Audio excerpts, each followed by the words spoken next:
জয় ঠাকুর, জয় মা, জয় স্বামীজি মহারাজ, জয় শ্রীম দিব্যত্রয়ী এবং শ্রীমর শ্রীচরণে আমার ভক্তিপূর্ণ সাষ্টাঙ্গ প্রণাম নিবেদন করি। আজ আমি শ্রী রামকৃষ্ণ কথামৃত থেকে শ্রীযুক্ত কেশবচন্দ্র সেনের সহিত ঠাকুর শ্রী রামকৃষ্ণের নৌকাবিহার, আনন্দ ও কথোপকথন এই পর্বের প্রথম পরিচ্ছেদ পাঠ করছি। তব কথামৃতং তপ্ত জীবনং কবিভিড়ীড়িতং কলমশাপহং শ্রবণমঙ্গলং শ্রীমদাততং ভুবি গৃণন্তি যে ভূরিদা জনা। ঠাকুর শ্রী রামকৃষ্ণ সমাধি মন্দিরে। আজ কোজাগর লক্ষ্মী পূজা, শুক্রবার 27 অক্টোবর 1882 খ্রিস্টাব্দ। ঠাকুর দক্ষিণেশ্বর কালীবাড়ির সেই পূর্ব পরিচিত ঘরে বসিয়া আছেন। বিজয় ও হরলালের সহিত কথাবার্তা কহিতেছেন। একজন আসিয়া বলিলেন, কেশব সেন জাহাজে করিয়া ঘাটে উপস্থিত। কেশবের শিষ্যেরা প্রণাম করিয়া বলিলেন, মহাশয়, জাহাজ এসেছে, আপনাকে যেতে হবে, চলুন একটু বেরিয়ে আসবেন। কেশববাবু জাহাজে আছেন, আমাদের পাঠালেন। বেলা 4টা বাজিয়া গিয়াছে। ঠাকুর নৌকা করিয়া জাহাজে উঠিতেছেন, সঙ্গে বিজয়। নৌকায় উঠিয়াই বাহ্যশূন্য সমাধিস্থ। মাস্টার জাহাজে দাঁড়াইয়া এই সমাধি চিত্র দেখিতেছেন। তিনি বেলা 3টার সময় কেশবের জাহাজে চড়িয়া কলিকাতা হইতে আসিয়াছেন। বড় সাধ দেখিবেন ঠাকুর ও কেশবের মিলন ও তাহাদের আনন্দ, শুনিবেন তাহাদের কথাবার্তা।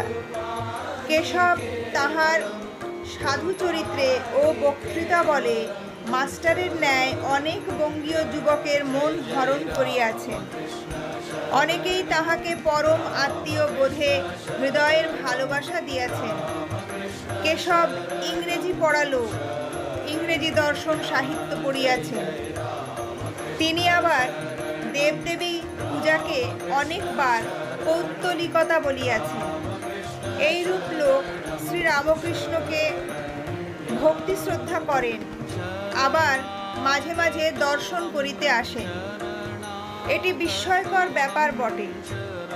তাহাদের মনের মিল কোনখানে বা কেমন করিয়া হইল, এ রহস্য ভেদ করিতে মাস্টারাদি অনেকেই কৌতূহলাক্রান্ত হইয়াছেন। ঠাকুর নিরাকারবাদী বটেন, কিন্তু আবার সাকারবাদী, ব্রহ্মের চিন্তা করেন। আবার দেবদেবী প্রতিমার সম্মুখে ফুল চন্দন দিয়া পূজা ও প্রেমে মাতোয়ারা হইয়া নৃত্য গীত করেন। খাট বিছানায় বসেন, লাল পেড়ে কাপড়, জামা, মোজা, জুতা পরেন, কিন্তু সংসার করেন না। ভাব সমস্ত সন্ন্যাসীর, তাই লোকে পরমহংস বলে। এদিকে কেশব নিরাকারবাদী, স্ত্রী পুত্র লইয়া সংসার করেন, ইংরেজিতে লেকচার দেন, সংবাদপত্রে লেখেন, বিষয়কর্ম করেন। সমবেত কেশব প্রমুখ ব্রাহ্ম ভক্তগণ জাহাজ হইতে ঠাকুর বাড়ির শোভা সন্দর্শন করিতেছেন। জাহাজের পূর্ব দিকে অনতি দূরে বাঁধা ঘাট ও ঠাকুর বাড়ির চাঁদনি। আরোহীদের বাম পার্শ্বে চাঁদনির উত্তরে দ্বাদশ শিব মন্দিরের ক্রমান্বয়ে 6 মন্দির, দক্ষিণ পার্শ্বেও 6 শিব মন্দির। শরতের নীল আকাশ চিত্রপটে ভবতারিণীর মন্দিরের চূড়া ও উত্তর দিকে পঞ্চবটি ও ঝাউ গাছের মাথাগুলি দেখা যাইতেছে। বকুলতলার নিকট একটি ও কালীবাড়ির দক্ষিণ প্রান্তভাগে আর একটি নহবতখানা।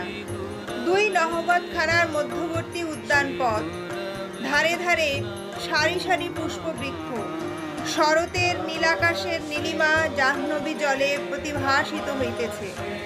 বহির্জগতে কোমল ভাব, ব্রাহ্ম ভক্তদের হৃদয় মধ্যে কোমল ভাব।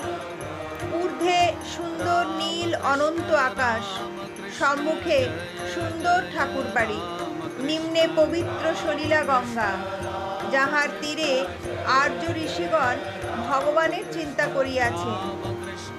আবার আসিতেছেন একটি মহাপুরুষ, সাক্ষাৎ সনাতন ধর্ম। এরূপ দর্শন মানুষের কপালে সর্বদা ঘটে না। এরূপ স্থলে সমাধিস্থ মহাপুরুষে কাহার ভক্তির না উদ্রেক হয়, কোন পাষাণ হৃদয় না বিগলিত হয়। জয় ঠাকুর, জয় মা, জয় স্বামীজি মহারাজ, জয় শ্রী শ্রীমৎ শ্রীচরণে আমার ভক্তিপূর্ণ সাষ্টাঙ্গ প্রণাম।